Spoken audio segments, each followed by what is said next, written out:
Durante los últimos 100 años, el deporte ha enriquecido nuestra vida y ha hecho disfrutar a cientos de millones de personas.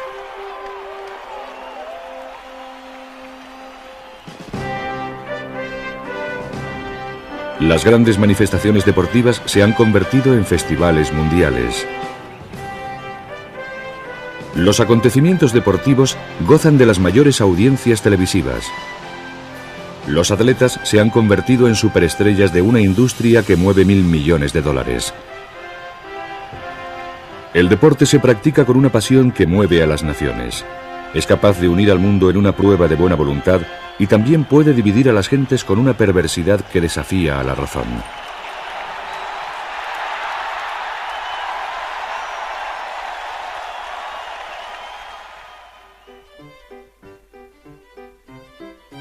En 1900, la situación del deporte era muy distinta. Pocos acontecimientos estaban bien organizados, los profesionales eran escasos y ninguna competición llegó a contar con un apoyo mundial. El deporte seguía siendo una diversión original para evadirse de los asuntos serios de la vida.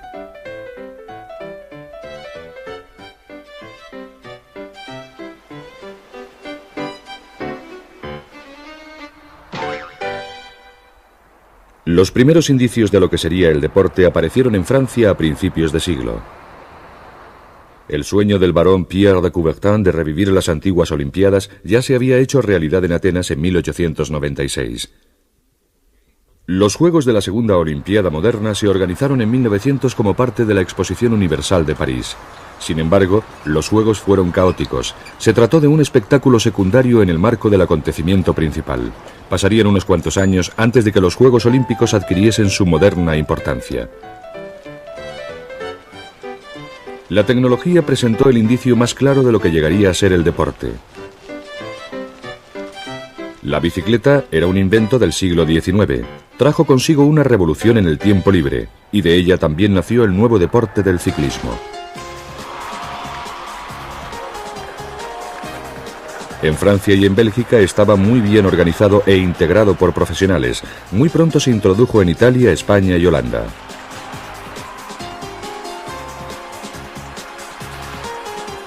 El primer Tour de Francia se celebró en 1903 y se convirtió en una de las grandes pruebas del calendario deportivo. Hoy, todos los años, 20 millones de espectadores bordean la carretera para contemplar a los sufridos deportistas mientras practican una de las pruebas de resistencia más duras del mundo. A lo largo del siglo, los ganadores más famosos se han convertido en héroes nacionales. Fausto Coppi de Italia. Jacques Anquetil de Francia. Eddy Merckx de Bélgica.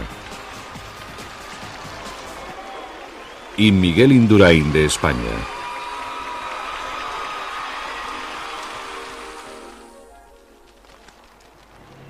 Con tecnología más elaborada, profesionales con más dedicación y mucho más dinero sobre vehículos de 4 ruedas, las carreras de automóviles comenzaron en Francia en 1894.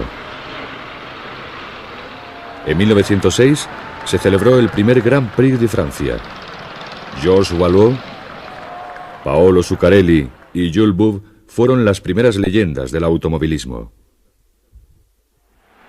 Brooklands se inauguró en 1907 y el circuito de velocidad de Indianápolis en 1909. El deporte del automovilismo ha contado con muchas figuras heroicas, desde Nuvolari hasta Senna y desde A.J. Foyt hasta Alonso. Se ha convertido en el deporte más atractivo del mundo.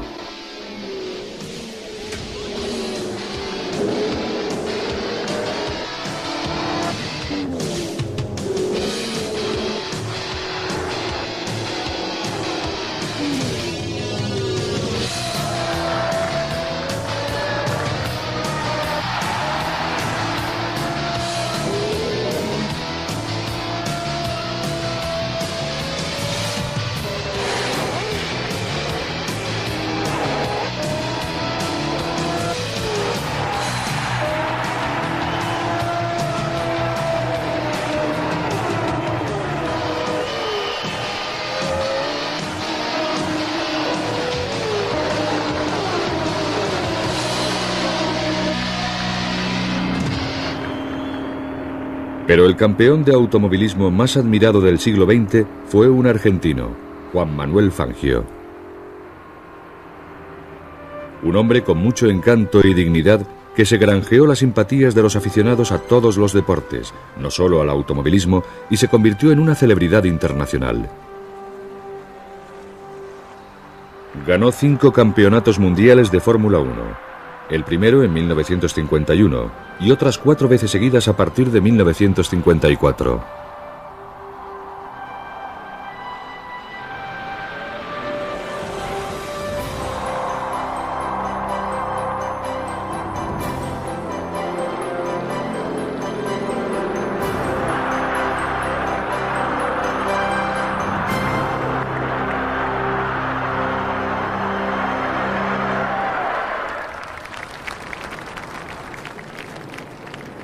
Al igual que el ciclismo y el automovilismo ilustraban el impacto que la profesionalización tendría en el deporte del siglo XX, las competiciones internacionales empezaron a revelar la futura importancia de otros deportes.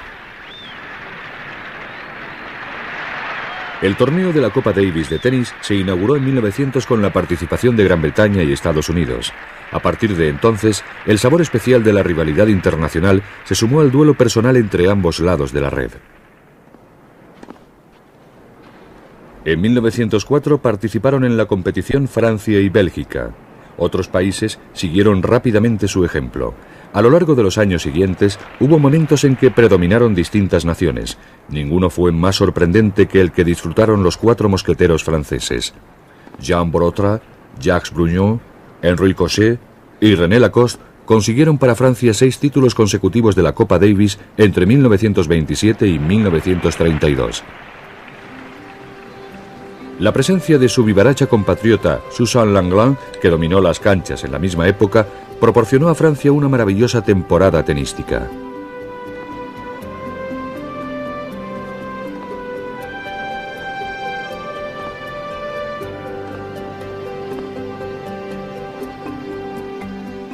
En Australia, después de la Segunda Guerra Mundial, ocurrió algo muy parecido. Bajo la hábil dirección de Harry Hopman, hombres como Sedgman, Hood, Roosevelt, Emerson y Labour ganaron la Copa Davis en 15 ocasiones entre 1950 y 1967. Pero el tenis no era el deporte que más pasiones despertaba en Australia. Ese privilegio correspondía al más inglés de todos los deportes exportados por los británicos, el cricket.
Australia ya retaba a Inglaterra en cricket mucho antes de que empezara el siglo. Cuando en 1928 Jack Hobbs, el gran bateador inglés, inició en Australia su serie final de Test, fue eliminado en el primer Test por un prodigioso australiano de 20 años que se convertiría en el jugador más admirado de todos. Don Bradman, o el chico de Bowral, nacido en Nueva Gales del Sur, llegó a ser Sir Donald George Bradman, el hijo más famoso de Australia.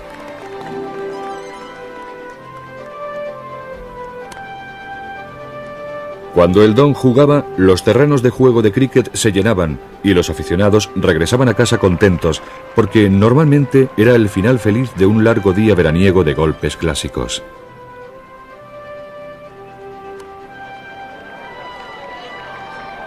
La estadística de sus golpes es la demostración más clara de su habilidad.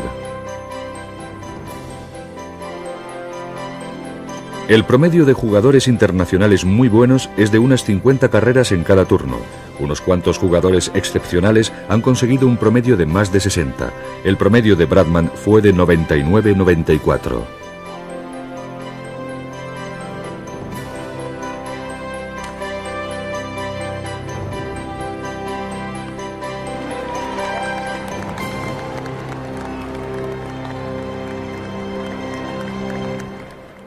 Se convirtió en una amenaza tan grande para Inglaterra que en 1932, deseosos de ganar a sus eternos rivales, los jugadores ingleses adoptaron una técnica de lanzamiento llamada leg theory, teoría de la pierna. Los australianos la llamaron body line, línea corporal, pero lo más importante es que era una forma de jugar muy poco caballerosa. El lanzamiento se dirigía hacia las piernas y el cuerpo de los australianos para evitar que estos marcaran. Funcionó, pero el cricket ya no volvió a ser lo mismo.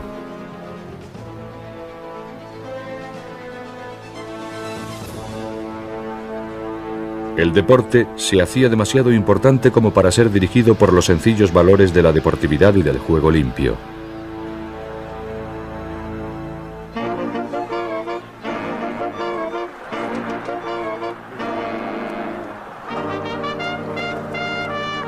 La intervención de Estados Unidos en las últimas fases de la Primera Guerra Mundial marcó un cambio en el deporte.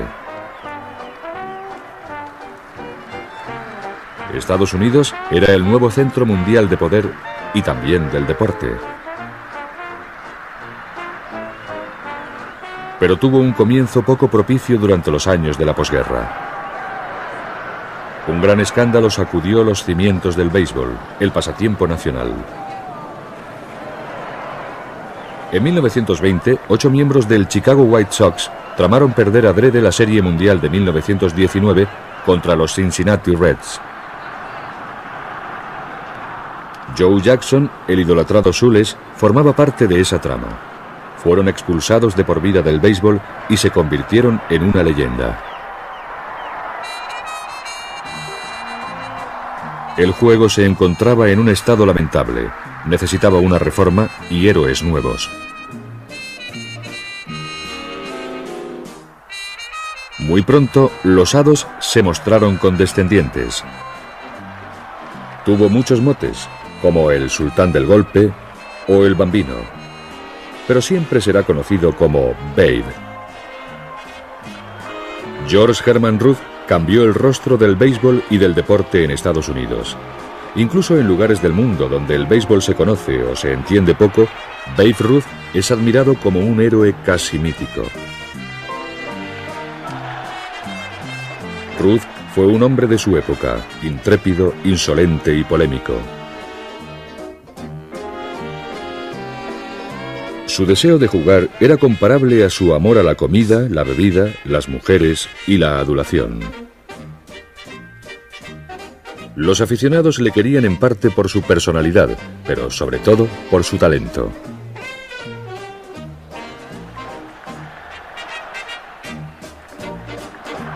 Los Yankees de Nueva York se convirtieron en el equipo que dominaba este deporte. Alrededor de Babe formaron una dinastía en la que figuraban Iron Horse, Lou Gehrig e incluso edificaron un nuevo Yankee Stadium. 1927 fue su año cumbre. Con Ruth en la vanguardia, el mejor equipo de béisbol de todos los tiempos dominó la temporada.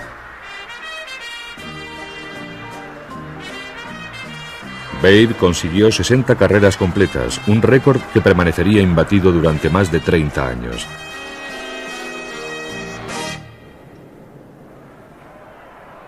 El renovado idilio de Estados Unidos con el béisbol se reflejó en su pasión creciente por otro deporte mucho menos sutil. El fútbol americano, con sus enormes estadios nuevos, se difundió por todo el país. Su mejor exponente fueron los Estudiantes de Notre Dame de Indiana, conocidos como los Fighting Irish, los irlandeses peleones. Ronald Reagan interpretó una película sobre sus hazañas, They Did for the Keeper. Debieron sus triunfos a Knut Rockne, un inmigrante noruego que llegó a ser uno de los entrenadores más famosos.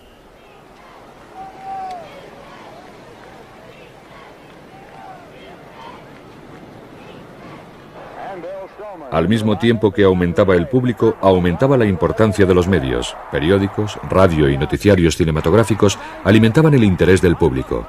La demanda de deporte y entretenimiento produjo el combustible que hizo funcionar la máquina de los sueños: dinero.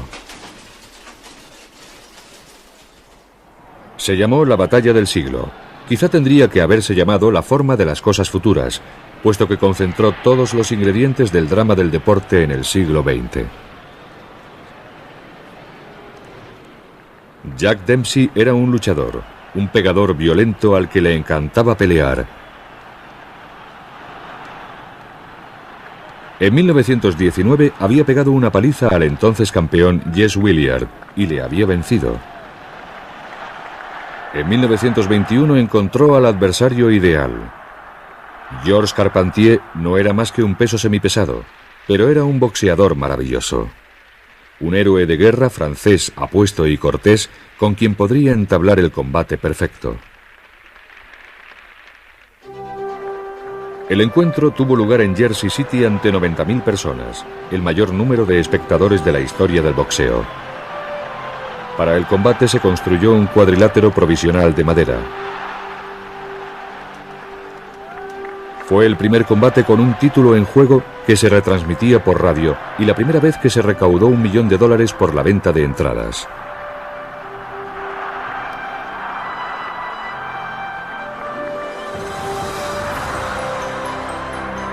Y el pegador derrotó al boxeador. El valiente francés no fue suficiente rival para el violento estadounidense.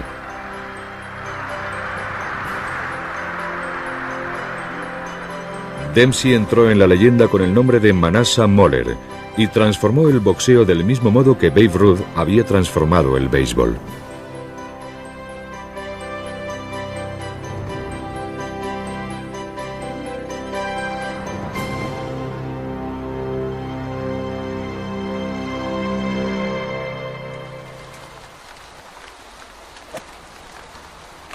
Los trepidantes años 20 hacían rugir el deporte estadounidense. El golf contaba con 3 héroes que impulsarían el deporte hacia la era contemporánea. Walter Hagan se encontraba tan a gusto con este deporte y consigo mismo que durante un partido de exhibición le dijo al príncipe de Gales, que pronto se convertiría en el rey Eduardo VIII de Inglaterra: «Eddie, sujete el banderín, ¿quiere?». En competiciones más serias ganó 11 campeonatos importantes. Jim Sarazen, que se apellidaba Saraceni y era hijo de inmigrantes italianos, fue otro miembro del trío de estadounidenses que transformaron el golf de un deporte esencialmente británico en algo completamente estadounidense.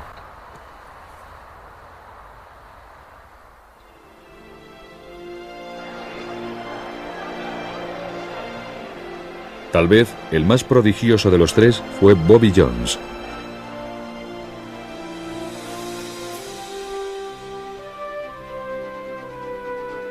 Durante toda su carrera participó tan solo en 52 torneos de aficionados o de profesionales, de los cuales ganó 23.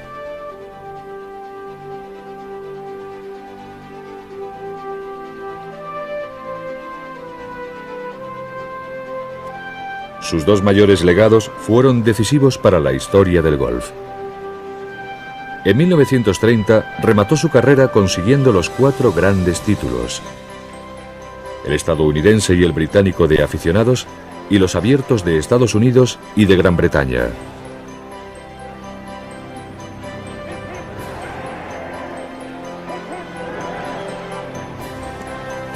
Y en 1934 participó en un torneo de exhibición en un nuevo campo de golf que había diseñado él mismo cerca de su lugar de nacimiento, en Atlanta, Georgia.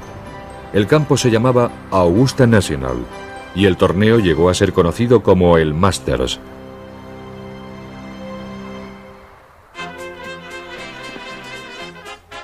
El tenis moderno adquirió su forma actual durante los años 20 gracias a un estadounidense que, para muchos, sigue siendo el más grande tenista del mundo, William Tatum Tilden II. Big Bill tenía una fuerte personalidad y su juego reunía un servicio tremendo y toda una serie de golpes de virtuoso.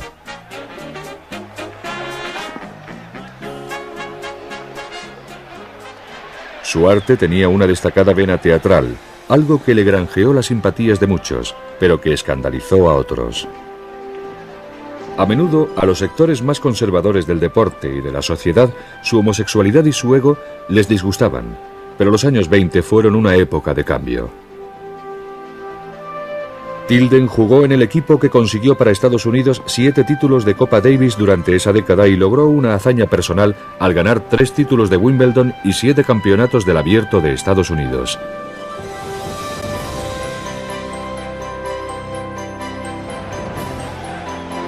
Cuando los trepidantes años 20 llegaron a su fin, Estados Unidos había dejado su impronta indeleble en la historia del deporte del siglo XX que había disfrutado de su edad dorada.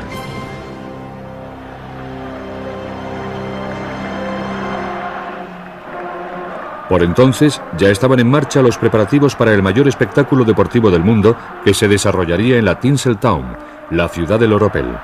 En 1932 los Juegos Olímpicos debían celebrarse en Los Ángeles. A partir de la primera Olimpiada de la época moderna celebrada en Atenas en 1896, los estadounidenses empezaron a dominar estos Juegos.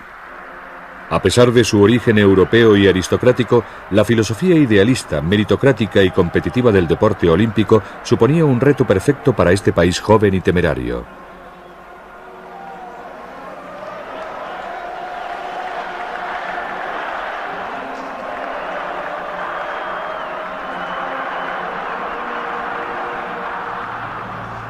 Los Juegos de Los Ángeles constituyeron un gran éxito a pesar del pesimismo provocado por la Gran Depresión.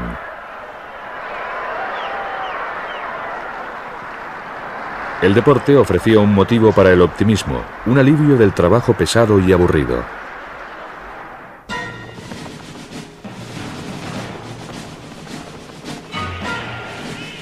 Pero un pesimismo peor que el provocado por la depresión amenazaba el deporte.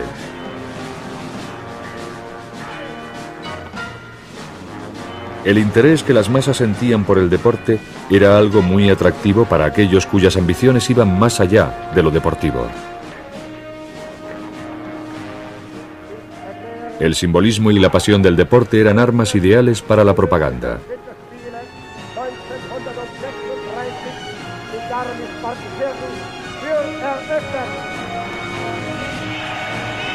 Tanto en los Juegos de Invierno de Garmisch-Partenkirchen como en los Juegos de Verano de Berlín de 1936 estuvieron presentes las imágenes nazis. El deporte y el movimiento olímpico hicieron muy poco para oponerse a esa manipulación.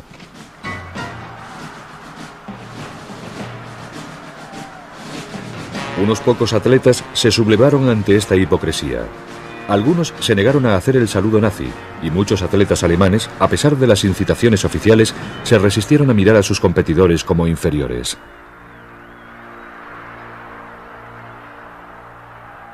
Luz Long, un alemán rubio de ojos azules, medalla de plata en salto de longitud, trabó una amistad que duraría toda la vida con el hombre que le superó y que fue la respuesta del deporte a la propaganda de Hitler.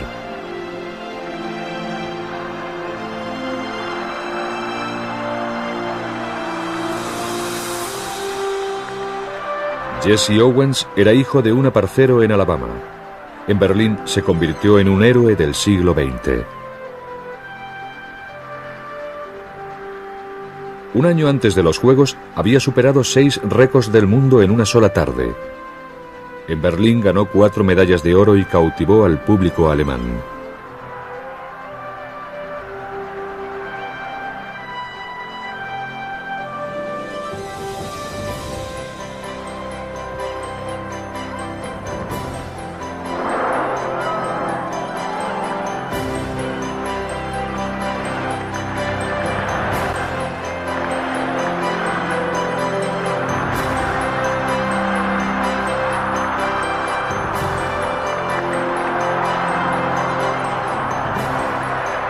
Owens y sus compañeros estadounidenses negros habían triunfado sobre las presiones del régimen hitleriano.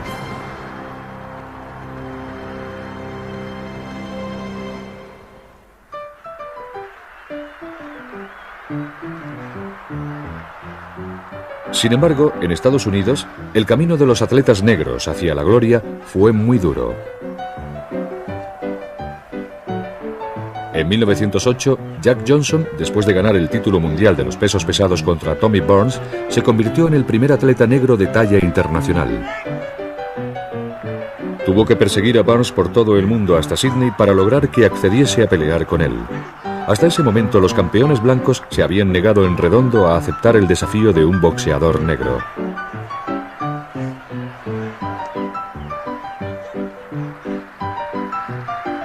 Johnson ganó con facilidad.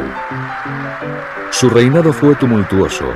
Fue uno de los mejores pesos pesados, pero por su exuberante personalidad jamás sería un campeón negro dócil. En Estados Unidos, sus victorias causaron alborotos raciales.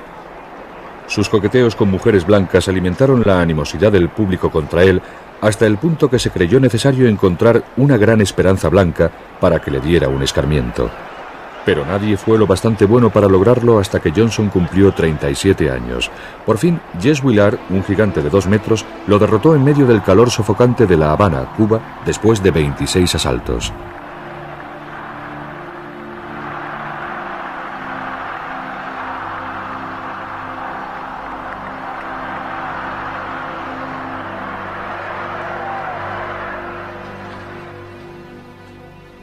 En 1920 fue encarcelado en Fort Leavenworth, Kansas, acusado de actos inmorales con una mujer blanca.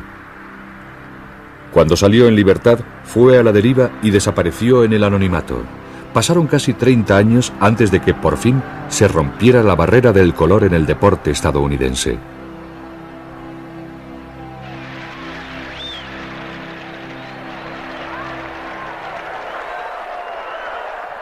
La Olimpiada de 1936 no fue la primera ocasión en que los fascistas usaron el deporte con fines abiertamente políticos.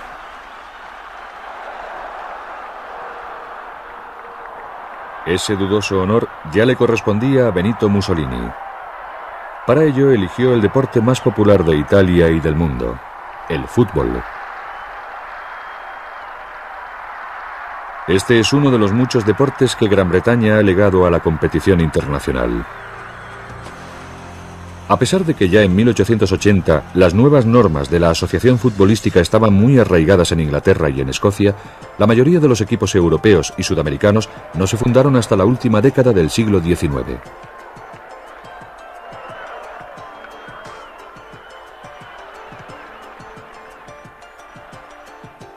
Sin embargo, el fútbol se propagó a una velocidad de vértigo, sobre todo en América del Sur.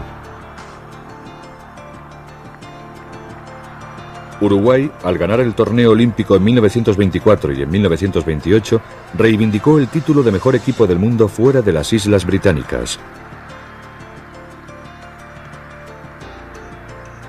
En 1930 organizó la primera Copa del Mundo y convirtió en realidad los sueños de los franceses Jules Rimet y Henri Delaunay.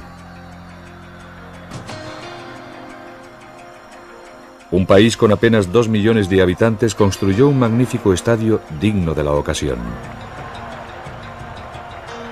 90.000 personas se apiñaron en el Estadio Centenario de Montevideo para ver cómo Uruguay derrotaba en la final a Argentina por 4-2.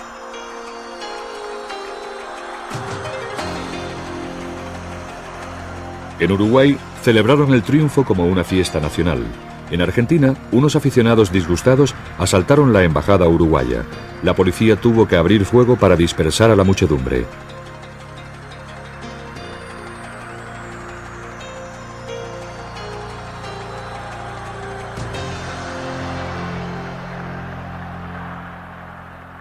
La gran emoción de la competición internacional puso en evidencia la peligrosa seducción del deporte. El sabor de la victoria es tan dulce que con tal de paladearlo merece la pena pagar cualquier precio. En 1934, la Italia de Mussolini se ofreció a patrocinar y organizar la Copa del Mundo, pero la propaganda fascista tendría valor solo si ganaba Italia. Italia contaba con Vittorio Pozzo, el entrenador, un genio táctico, y con Giuseppe Meazza, un jugador de gran calidad. Ganaron jugando bajo la amenazadora bandera del fascismo.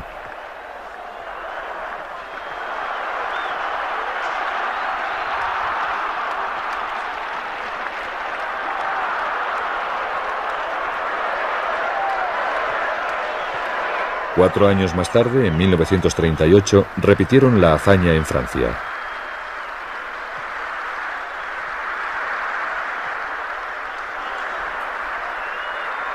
Pero para entonces hacía estragos la seducción de una victoria mucho más peligrosa.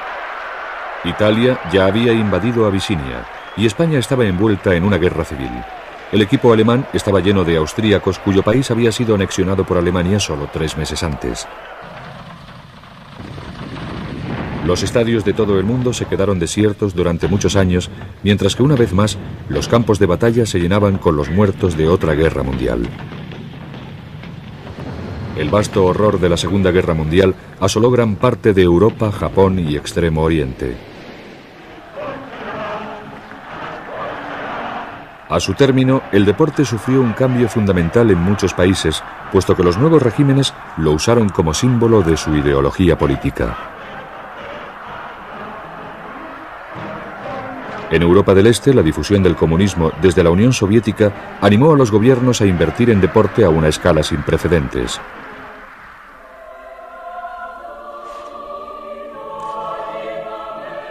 Durante los 50 años siguientes, los himnos nacionales de países socialistas que financiaban la práctica del deporte sonaron en todos los estadios del mundo.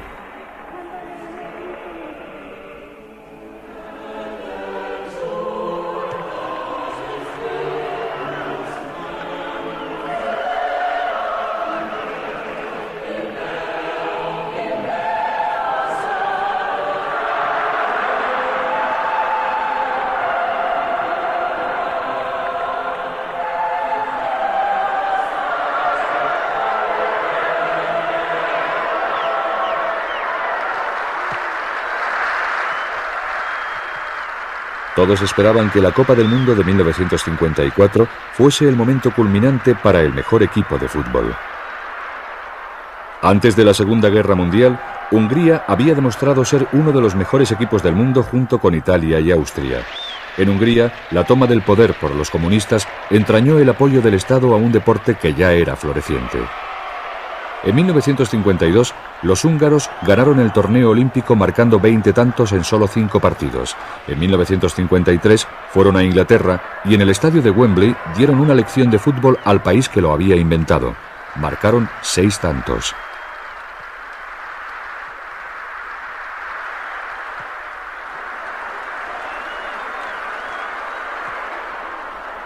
El año siguiente, en Budapest, le marcaron otros 7.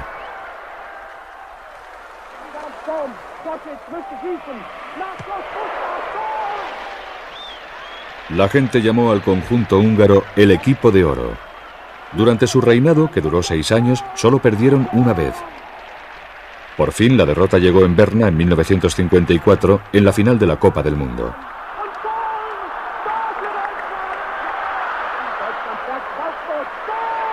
A pesar de la gran destreza de Ferenc Puskás y su equipo, y después de haber dominado durante todo el torneo, Hungría perdió por 3-2 frente a Alemania Federal. Los húngaros aceptaron la derrota con deportividad. 2 años más tarde, sufrieron un revés mucho más grave.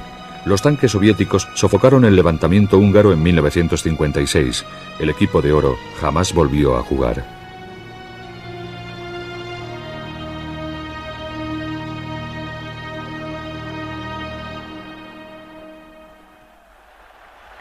Muy pronto, nuevas dinastías futbolísticas reemplazaron a los húngaros.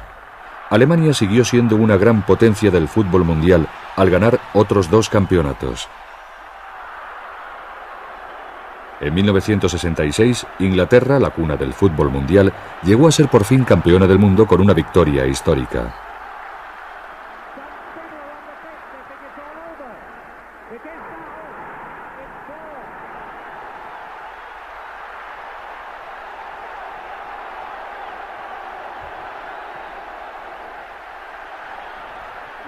En 1982, en España, Italia añadió un tercer título mundial a los conseguidos en los años 30.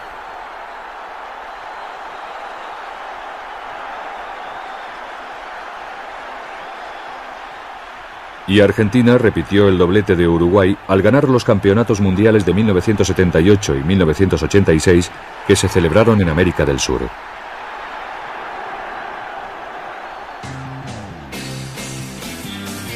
La Copa del Mundo adquirió un estatus deportivo único al convertirse en un peregrinaje de los mejores jugadores del mundo y de sus ejércitos de admiradores enfervorizados.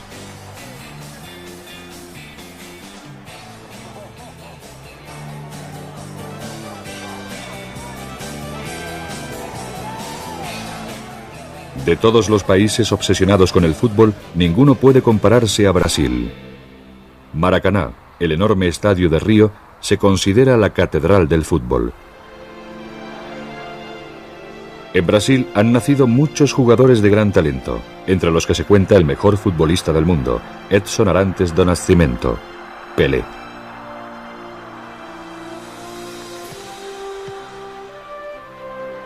En 1958, a los 17 años, participó con gran éxito en su primera Copa del Mundo en Suecia.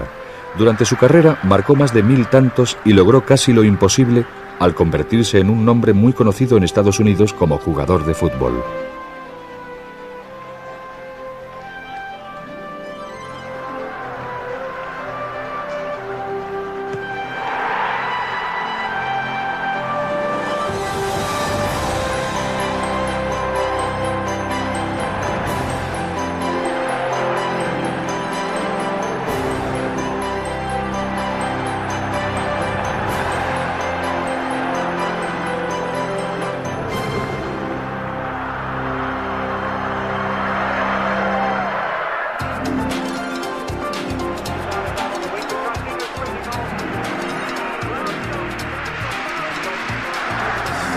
Brasil, a partir de 1958, ganó 4 veces la Copa del Mundo. Pero su mejor momento, inspirado por Pelé, lo vivió en México en 1970. Allí ofreció un recital de juego que el mundo jamás olvidará.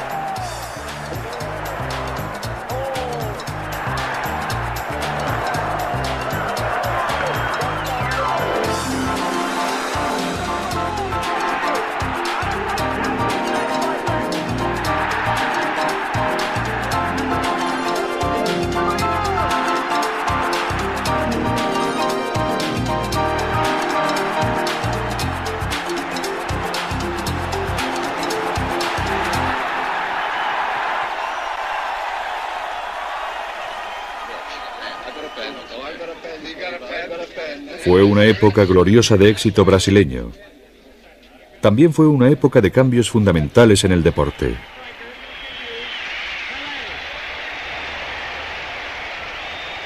Durante los años 60 y 70, el deporte experimentó una revolución comercial que lo transformó de una manera irrevocable. Cuando en 1958 los Brooklyn Dodgers se mudaron y fueron a jugar a Los Ángeles, un mercado mucho más lucrativo, Sports Illustrated anunció: el deporte ha perdido para siempre su inocencia. Los Juegos Olímpicos de Roma en 1960 fueron los primeros que se televisaron al mundo entero. La mezcla de deporte, dinero y televisión dio lugar a una nueva industria mundial.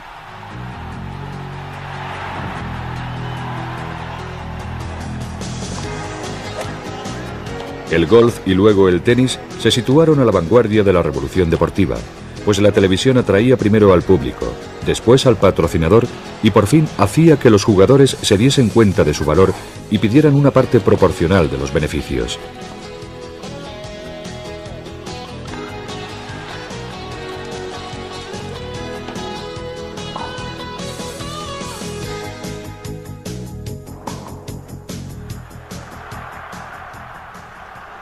El deporte ha sido siempre un vehículo de oportunidades.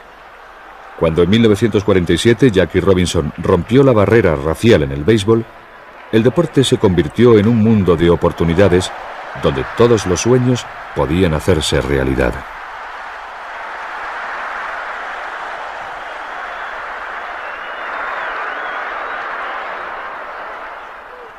Años atrás, Joe Louis había logrado cruzar el umbral, alcanzar el estatus que se le había negado a Jack Johnson. En 1938 derrotó al alemán Max Schmeling y recuperó el título mundial de pesos pesados que ya había ganado en 1937 frente al estadounidense James J. Braddock. A pesar de que a Louis le sucedió el impresionante Rocky Marciano, el boxeo ya estaba dominado por estadounidenses negros.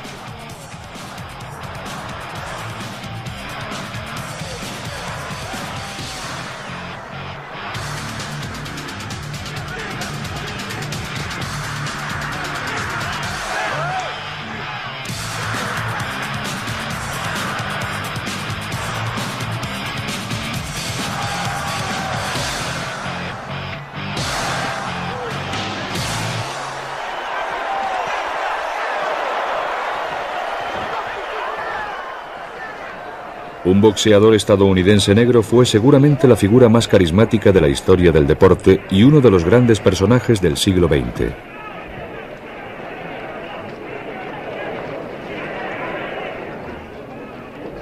La historia de Cassius Marcellus Clay es una historia de nuestro tiempo. Tenía un talento tan grande y una personalidad tan carismática que fue algo más que un deportista.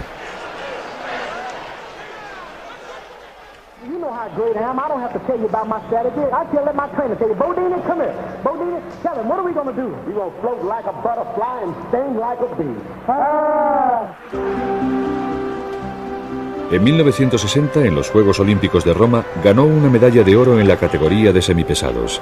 Ya entonces se vio claramente que poseía una velocidad y una agilidad que nadie creía posibles en un futuro peso pesado. Casi 40 años más tarde encendió en Atlanta la llama de los Juegos Olímpicos del Centenario.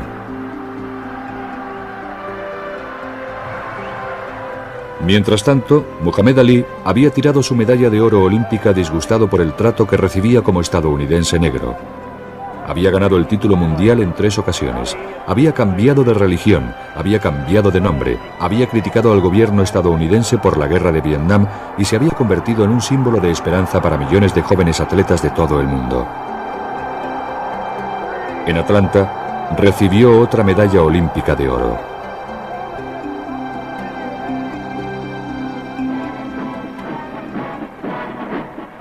En 1956, en la Olimpiada de Melbourne, participaron 72 países. Únicamente 25 ganaron medallas de oro. Ladies and gentlemen, welcome to the opening ceremony of the Games of the 26th Olympiad, the Centennial Olympic Games.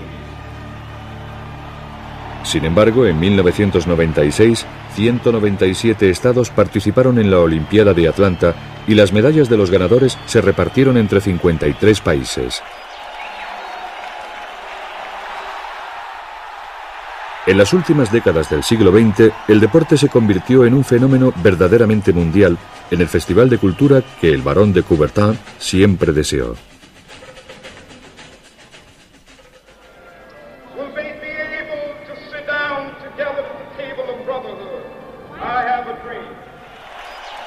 A pesar de que a finales de siglo los Juegos Olímpicos disfrutaron de una época de éxito sin precedentes, en las décadas anteriores atravesaron muchos momentos difíciles.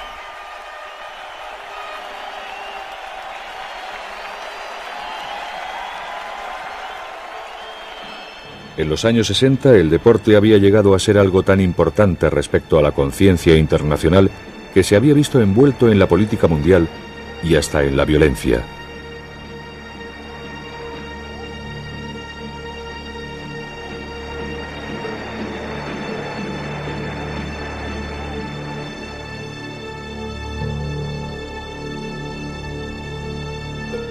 Cientos de estudiantes inocentes fueron asesinados en un mitin poco antes de la Olimpiada de México de 1968.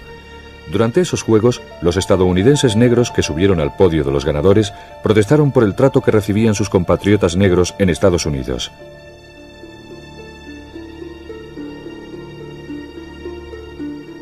En 1972, unos terroristas violaron el santuario de la ciudad olímpica de Múnich mientras la televisión retransmitía el drama a todo el mundo.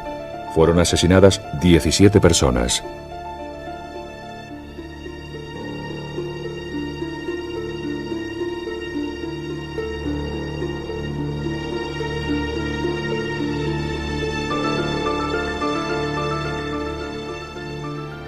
En 1976, África boicoteó los Juegos de Montreal como protesta por la participación de Sudáfrica, cuyo régimen se basaba en el apartheid.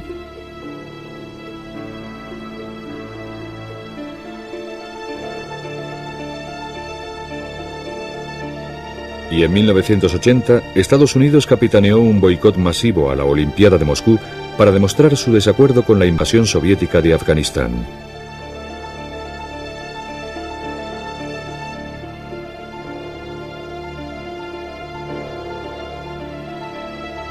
En 1984, los Juegos Olímpicos estaban económica y moralmente arruinados.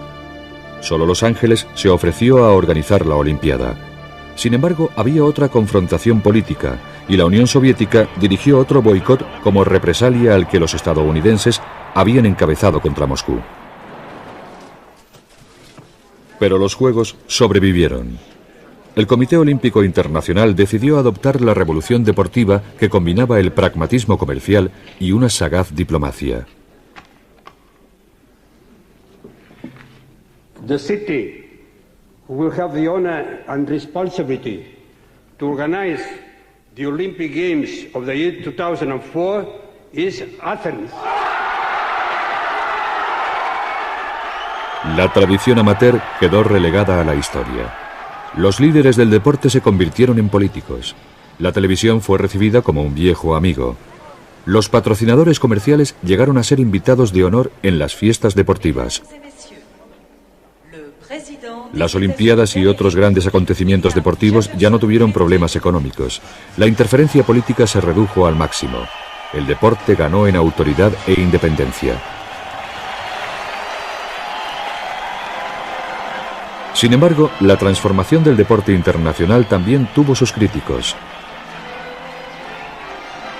Muchos lamentaban la eliminación del ideal amateur. Pensaban que la televisión y el dinero corrompían la pureza de la competición deportiva. Decían que la conveniencia política y económica, más que salvar el deporte, lo había destruido para siempre.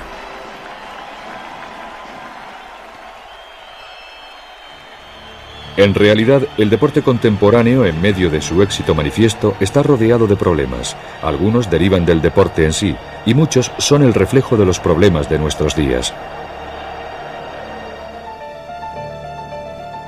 La voluntad de ganar, sobre todo cuando las recompensas son tan grandes, arde de forma tan viva en el corazón de muchos que los lleva a hacer trampas. Desde principios de siglo, las drogas que mejoran la actuación del atleta han sido un problema. I don't care what happened afterwards. If you could beat me 1,000 times, I don't care. As long as I win the gold medal, and that's what I'm here for, to win. A lo largo de los años, la cada día más sofisticada medicina moderna ha exacerbado el problema. Sigue siendo un cáncer odioso en el cuerpo del deporte. El deporte solo tiene virtud moral si se respetan sus ideales de juego limpio y de competición pura. Las victorias amañadas y la incapacidad de perder caballerosamente amenazan el idealismo del deporte. En el siglo XX, el deporte ha recorrido un largo camino. Bajo muchos aspectos ha sido un espejo del siglo. Ha reflejado los sueños de los niños y las pesadillas de los demagogos. Nos ha mostrado el mejor y el peor aspecto de nosotros mismos. Pero para muchos millones de personas ha sido una de las perdurables fuentes de placer de nuestra época. Sus héroes han enriquecido nuestra vida. El reto deportivo del futuro consiste en asegurar que los valores del deporte y la alegría de participar en él no estén minados por su propio éxito.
se convirtió en una amenaza tan grande para Inglaterra que en 1932, deseosos de ganar a sus eternos rivales, los jugadores ingleses adoptaron una técnica de lanzamiento llamada leg theory, teoría de la pierna. Los australianos la llamaron body line, línea corporal, pero lo más importante es que era una forma de jugar muy poco caballerosa. El lanzamiento se dirigía hacia las piernas y el cuerpo de los australianos para evitar que estos marcaran. Funcionó, pero el cricket ya no volvió a ser lo mismo.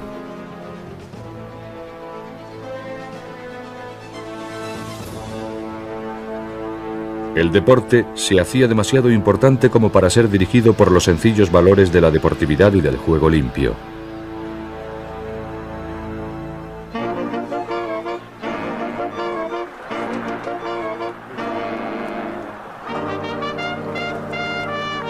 La intervención de Estados Unidos en las últimas fases de la Primera Guerra Mundial marcó un cambio en el deporte. Estados Unidos era el nuevo centro mundial de poder y también del deporte. Pero tuvo un comienzo poco propicio durante los años de la posguerra. Un gran escándalo sacudió los cimientos del béisbol, el pasatiempo nacional. En 1920, 8 miembros del Chicago White Sox tramaron perder adrede la Serie Mundial de 1919 contra los Cincinnati Reds. Joe Jackson, el idolatrado Sules, formaba parte de esa trama. Fueron expulsados de por vida del béisbol y se convirtieron en una leyenda. El juego se encontraba en un estado lamentable. Necesitaba una reforma y héroes nuevos. Muy pronto, los hados se mostraron condescendientes. Tuvo muchos motes, como el Sultán del Golpe o el Bambino, pero siempre será conocido como Babe. George Herman Ruth cambió el rostro del béisbol y del deporte en Estados Unidos. Incluso en lugares del mundo donde el béisbol se conoce o se entiende poco, Babe Ruth es admirado como un héroe casi mítico. Ruth fue un hombre de su época, intrépido, insolente y polémico. Su deseo de jugar tuvieron presentes las imágenes nazis. El deporte y el movimiento olímpico hicieron muy poco para oponerse a esa manipulación.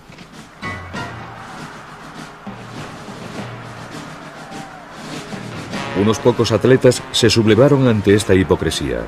Algunos se negaron a hacer el saludo nazi, y muchos atletas alemanes, a pesar de las incitaciones oficiales, se resistieron a mirar a sus competidores como inferiores.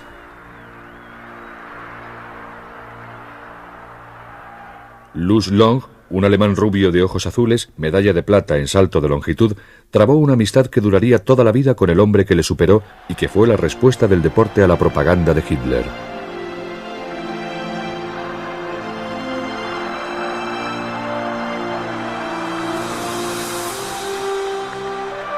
Jesse Owens era hijo de un aparcero en Alabama.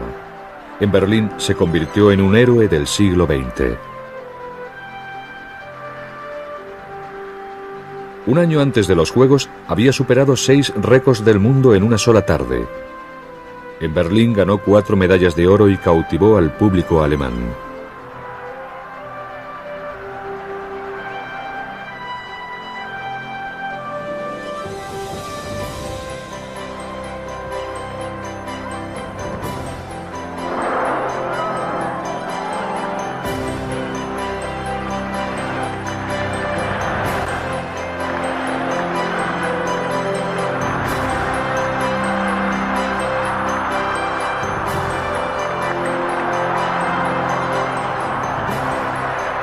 Owens y sus compañeros estadounidenses negros habían triunfado sobre las presiones del régimen hitleriano.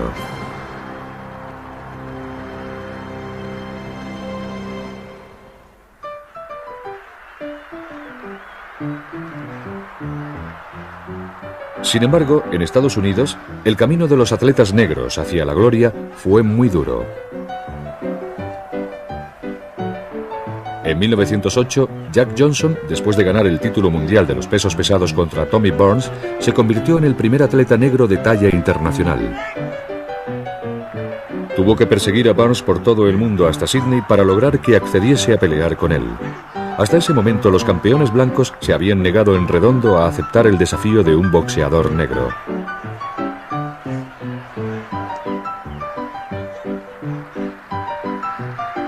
Johnson ganó con facilidad. Su reinado fue tumultuoso. Fue uno de los mejores pesos pesados, pero por su exuberante personalidad jamás sería un campeón negro dócil. En Estados Unidos, sus victorias causaron alborotos raciales. Sus coqueteos con mujeres blancas alimentaron la que subieron al podio de los ganadores, protestaron por el trato que recibían sus compatriotas negros en Estados Unidos.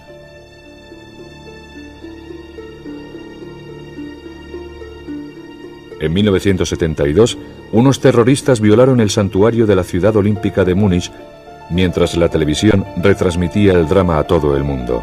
Fueron asesinadas 17 personas.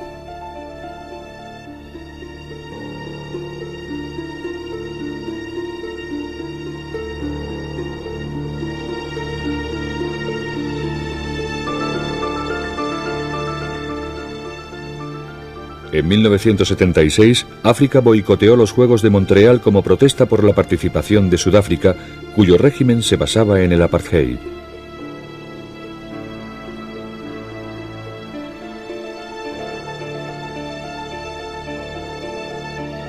Y en 1980, Estados Unidos capitaneó un boicot masivo a la Olimpiada de Moscú para demostrar su desacuerdo con la invasión soviética de Afganistán.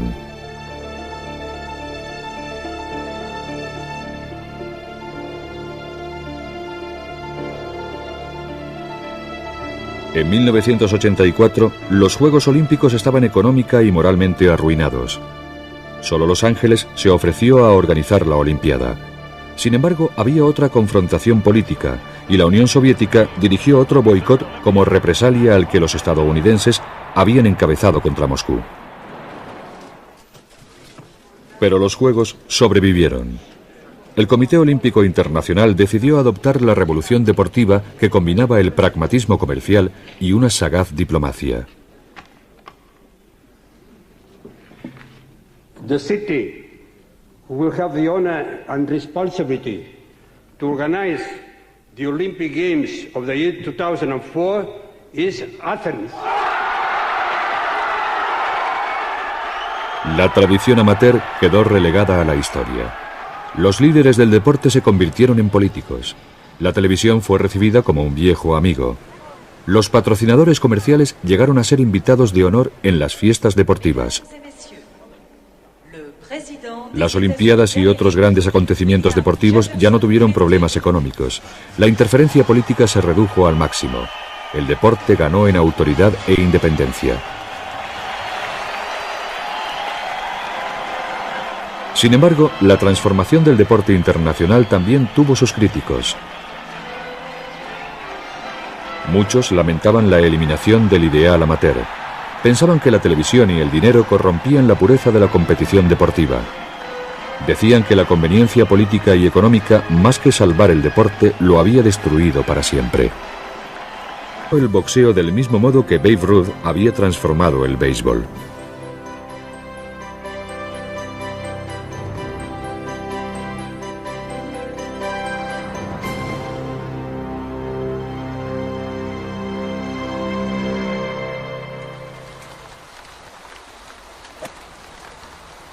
Los trepidantes años 20 hacían rugir el deporte estadounidense.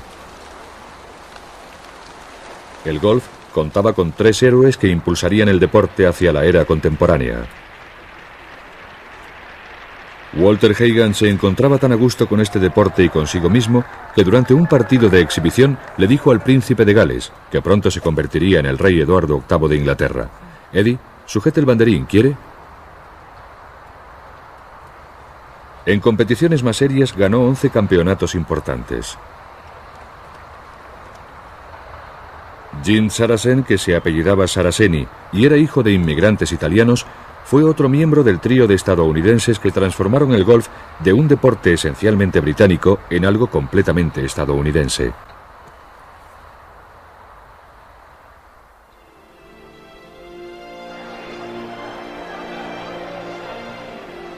Tal vez el más prodigioso de los tres fue Bobby Jones.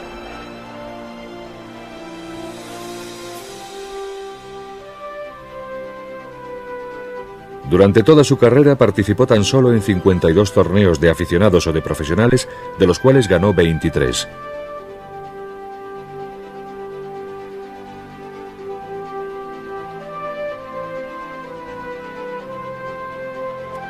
Sus dos mayores legados fueron decisivos para la historia del golf.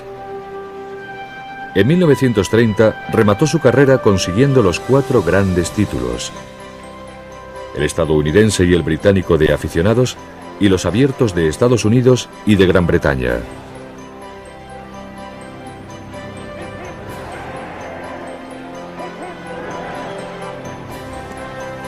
Y en 1934 participó en un torneo de exhibición en un nuevo campo de golf que había diseñado él mismo cerca de su lugar de nacimiento, en Atlanta, Georgia.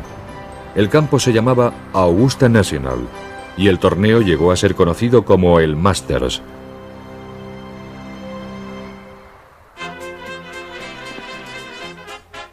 El tenis moderno adquirió su forma actual durante los años 20 gracias a un estadounidense que, para muchos, sigue siendo el más grande tenista del mundo, William Tatum Tilden II.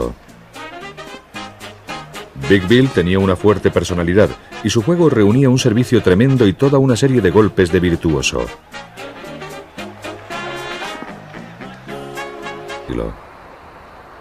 El sueño del barón Pierre de Coubertin de revivir las antiguas Olimpiadas ya se había hecho realidad en Atenas en 1896.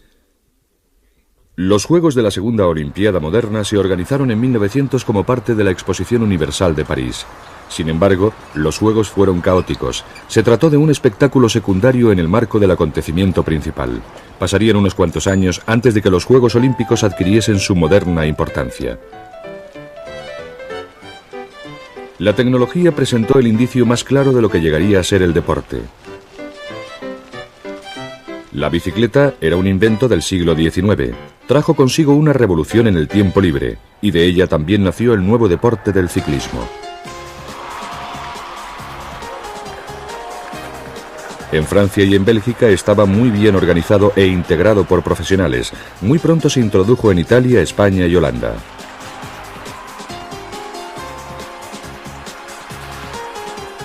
El primer Tour de Francia se celebró en 1903 y se convirtió en una de las grandes pruebas del calendario deportivo.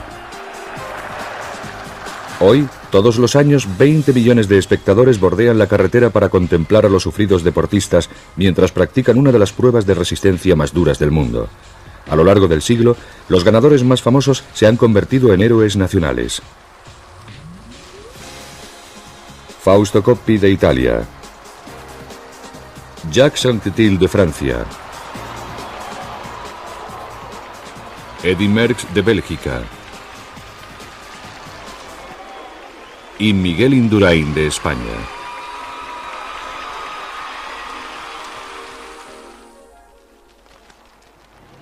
Con tecnología más elaborada, profesionales con más dedicación y mucho más dinero sobre vehículos de 4 ruedas, las carreras de automóviles comenzaron en Francia en 1894. En 1906 se celebró el primer Grand Prix de Francia. Georges Valois, Paolo Zuccarelli y Jules Bouve fueron las primeras leyendas del automovilismo. Brooklands se inauguró en 1907 y el circuito de velocidad de Indianápolis en 1909. El deporte del automovilismo ha contado con muchas figuras heroicas, desde Nuvolari hasta Senna y desde A.J. Foyt hasta Alonso. Se ha convertido en el deporte más atractivo del mundo.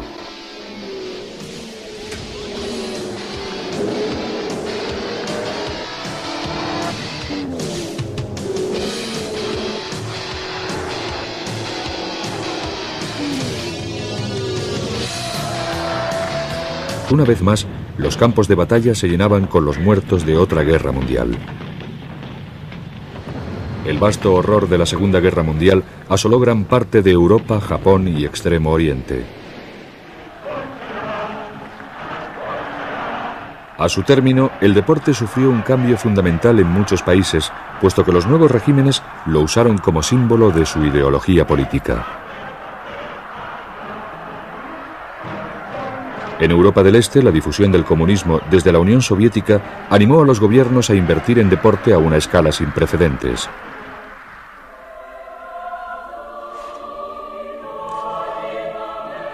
Durante los 50 años siguientes, los himnos nacionales de países socialistas que financiaban la práctica del deporte sonaron en todos los estadios del mundo.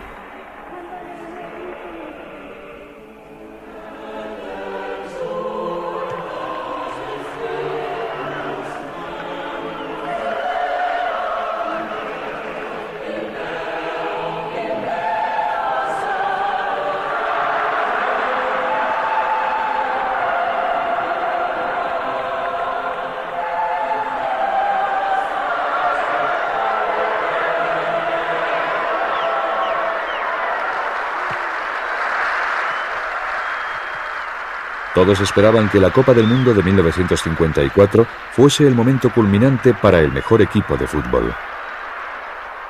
Antes de la Segunda Guerra Mundial, Hungría había demostrado ser uno de los mejores equipos del mundo junto con Italia y Austria. En Hungría, la toma del poder por los comunistas entrañó el apoyo del Estado a un deporte que ya era floreciente. En 1952, los húngaros ganaron el torneo olímpico marcando 20 tantos en solo 5 partidos. En 1953 fueron a Inglaterra y en el estadio de Wembley dieron una lección de fútbol al país que lo había inventado. Marcaron 6 tantos.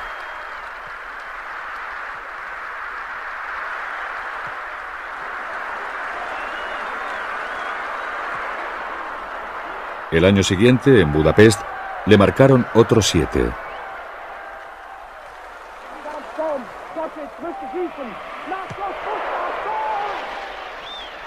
La gente llamó al conjunto húngaro el equipo de oro. Durante su reinado, que duró 6 años, solo perdieron una vez. Por fin, la derrota llegó en Berna en 1954, en la final de la Copa del Mundo.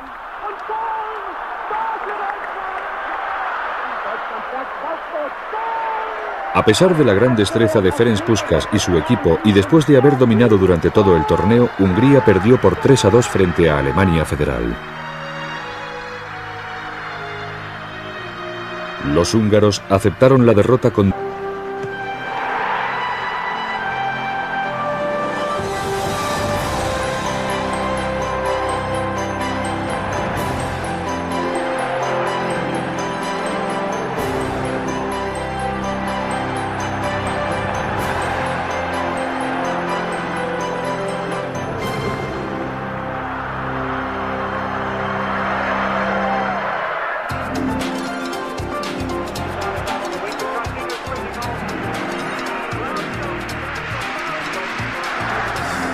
Brasil, a partir de 1958, ganó 4 veces la Copa del Mundo. Pero su mejor momento, inspirado por Pelé, lo vivió en México en 1970. Allí ofreció un recital de juego que el mundo jamás olvidará.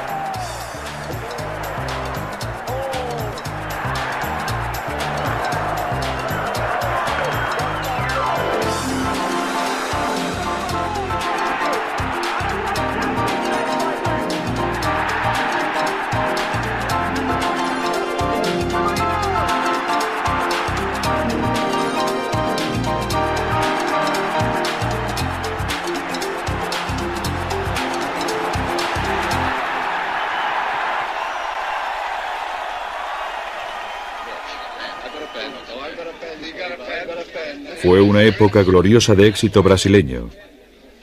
También fue una época de cambios fundamentales en el deporte.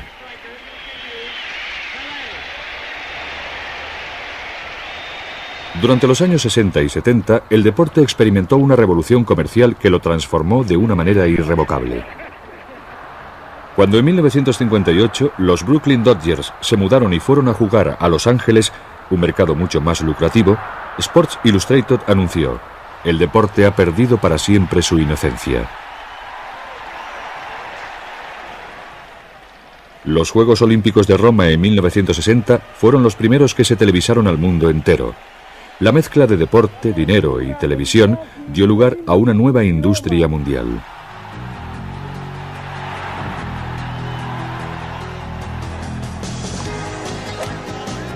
El golf y luego el tenis se situaron a la vanguardia de la revolución deportiva, pues la televisión atraía primero al público, después al patrocinador y por fin hacía que los jugadores se diesen cuenta de su valor y pidieran una parte proporcional de los beneficios.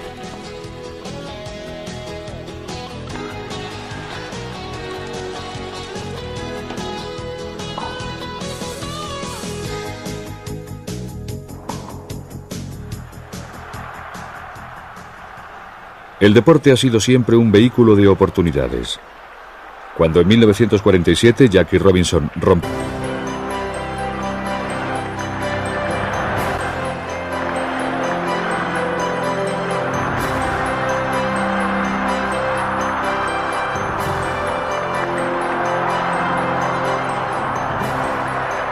Owens y sus compañeros estadounidenses negros habían triunfado sobre las presiones del régimen hitleriano.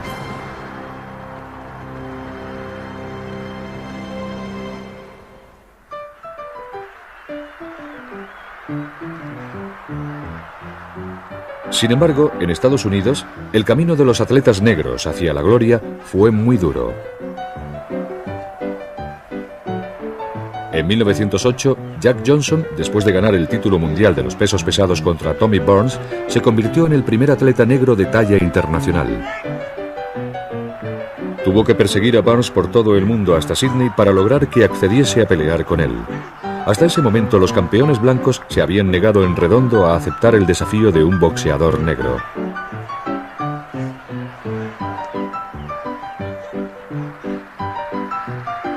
Johnson ganó con facilidad. Su reinado fue tumultuoso. Fue uno de los mejores pesos pesados, pero por su exuberante personalidad jamás sería un campeón negro dócil. En Estados Unidos, sus victorias causaron alborotos raciales. Sus coqueteos con mujeres blancas alimentaron la animosidad del público contra él hasta el punto que se creyó necesario encontrar una gran esperanza blanca para que le diera un escarmiento. Pero nadie fue lo bastante bueno para lograrlo hasta que Johnson cumplió 37 años. Por fin, Jess Willard, un gigante de 2 metros, lo derrotó en medio del calor sofocante de La Habana, Cuba, después de 26 asaltos.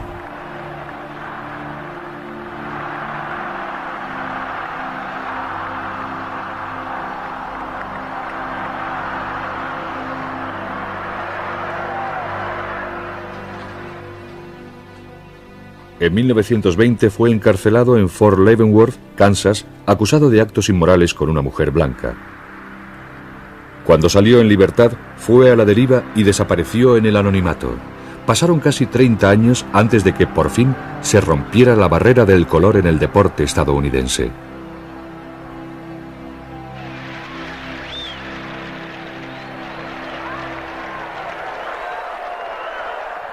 La Olimpiada de 1936 no fue la primera ocasión en que los fascistas usaron el deporte con fines abiertamente políticos.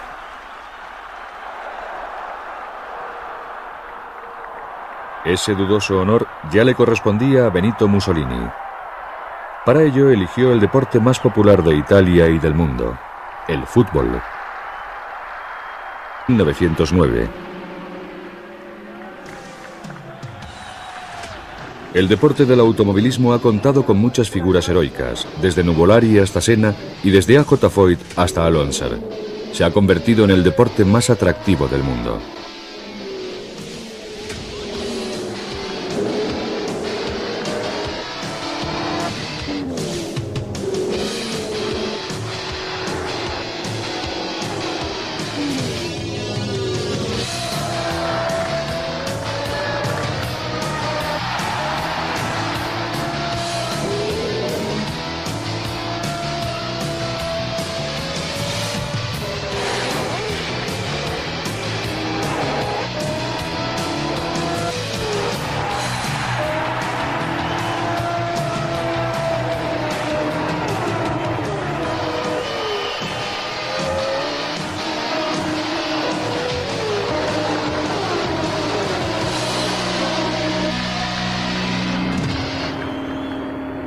Pero el campeón de automovilismo más admirado del siglo XX fue un argentino, Juan Manuel Fangio. Un hombre con mucho encanto y dignidad que se granjeó las simpatías de los aficionados a todos los deportes, no solo al automovilismo, y se convirtió en una celebridad internacional. Ganó 5 campeonatos mundiales de Fórmula 1, el primero en 1951 y otras 4 veces seguidas a partir de 1954.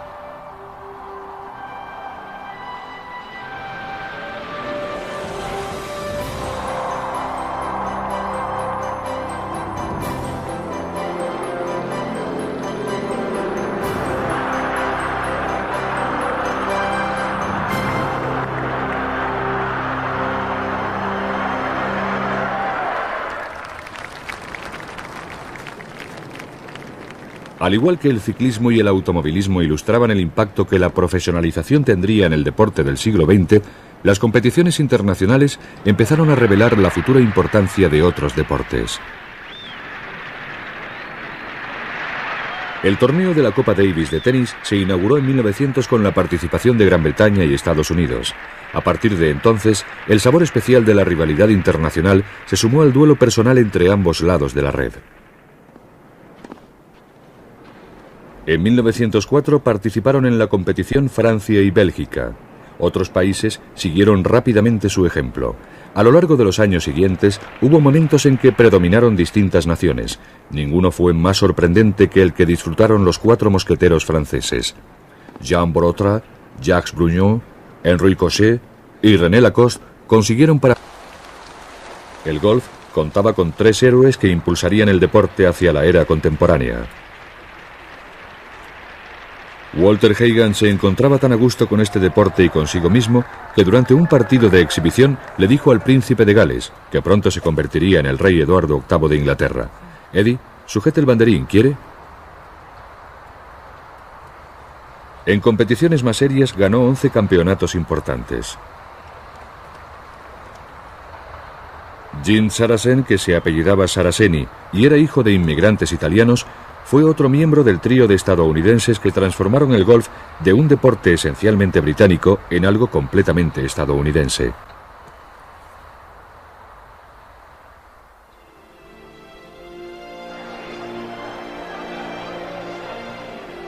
Tal vez el más prodigioso de los 3 fue Bobby Jones.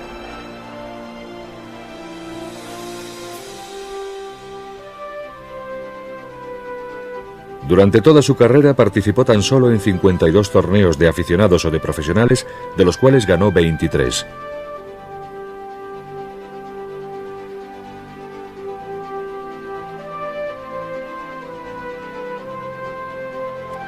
Sus 2 mayores legados fueron decisivos para la historia del golf.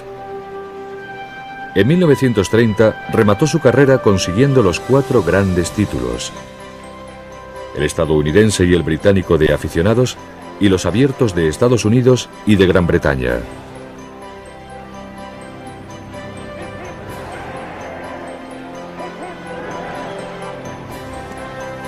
Y en 1934 participó en un torneo de exhibición en un nuevo campo de golf que había diseñado él mismo cerca de su lugar de nacimiento, en Atlanta, Georgia. El campo se llamaba Augusta National, y el torneo llegó a ser conocido como el Masters.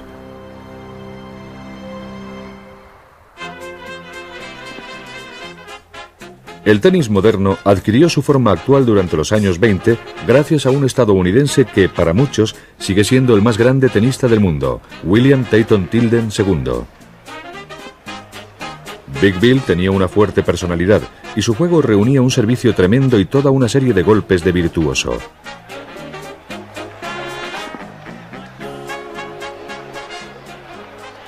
Su arte tenía una destacada vena teatral, algo que le granjeó las simpatías de muchos, pero que escandalizó a otros.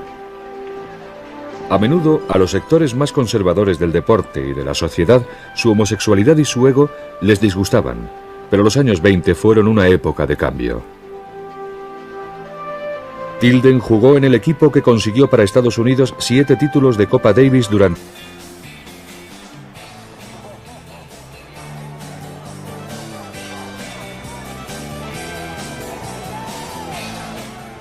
De todos los países obsesionados con el fútbol, ninguno puede compararse a Brasil. Maracaná, el enorme estadio de Río, se considera la catedral del fútbol. En Brasil han nacido muchos jugadores de gran talento, entre los que se cuenta el mejor futbolista del mundo, Edson Arantes do Nascimento, Pelé.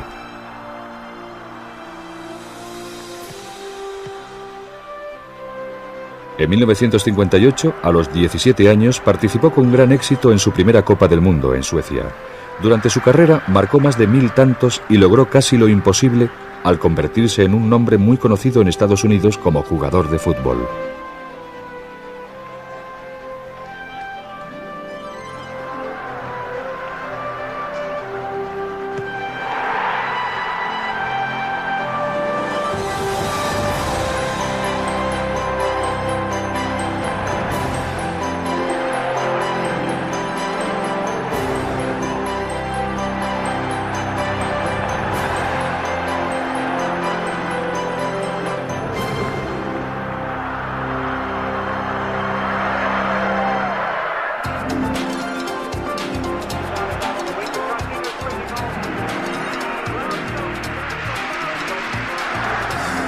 Brasil a partir de 1958 ganó 4 veces la Copa del Mundo.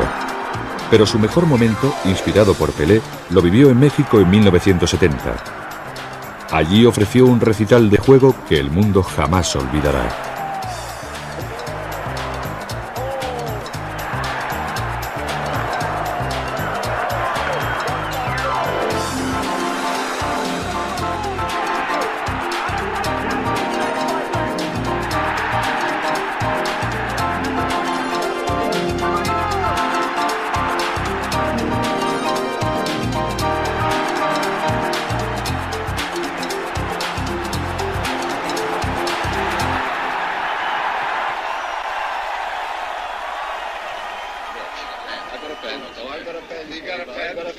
Fue una época gloriosa de éxito brasileño.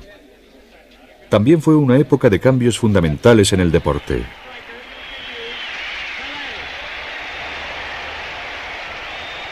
Durante los años 60 y 70, el deporte experimentó una revolución comercial que lo transformó de una manera irrevocable. Cuando en 1958 los Brooklyn Dodgers se mudaron y fueron a jugar a Los Ángeles, un mercado mucho más lucrativo, Sports Illustrated anunció: el deporte ha perdido para siempre su inocencia. Ese dudoso honor ya le correspondía a Benito Mussolini. Para ello eligió el deporte más popular de Italia y del mundo, el fútbol. Este es uno de los muchos deportes que Gran Bretaña ha legado a la competición internacional. A pesar de que ya en 1880 las nuevas normas de la Asociación Futbolística estaban muy arraigadas en Inglaterra y en Escocia, la mayoría de los equipos europeos y sudamericanos no se fundaron hasta la última década del siglo XIX.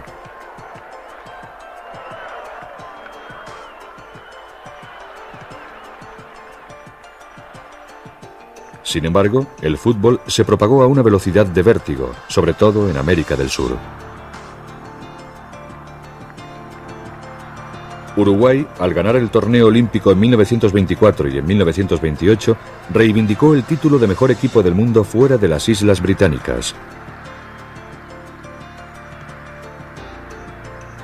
En 1930 organizó la primera Copa del Mundo y convirtió en realidad los sueños de los franceses Jules Rimet y Henri Delaunay. Un país con apenas 2 millones de habitantes construyó un magnífico estadio digno de la ocasión. 90.000 personas se apiñaron en el Estadio Centenario de Montevideo para ver cómo Uruguay derrotaba en la final a Argentina por 4-2.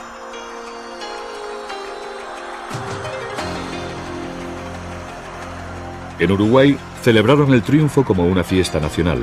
En Argentina, unos aficionados disgustados asaltaron la embajada uruguaya.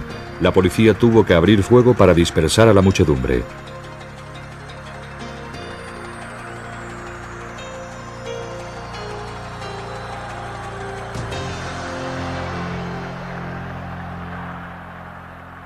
La gran emoción de la competición internacional puso en evidencia la peligrosa seducción del deporte. El sabor de la victoria es tan dulce que con tal de paladearlo merece la pena pagar cualquier precio.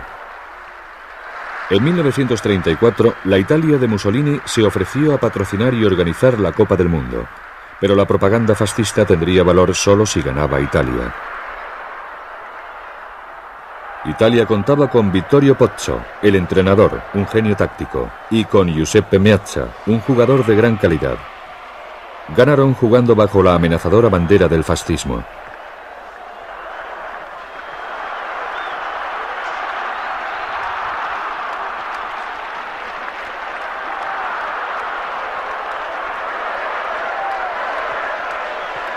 Cuatro años más tarde, en 1938, repitieron la hazaña en Francia.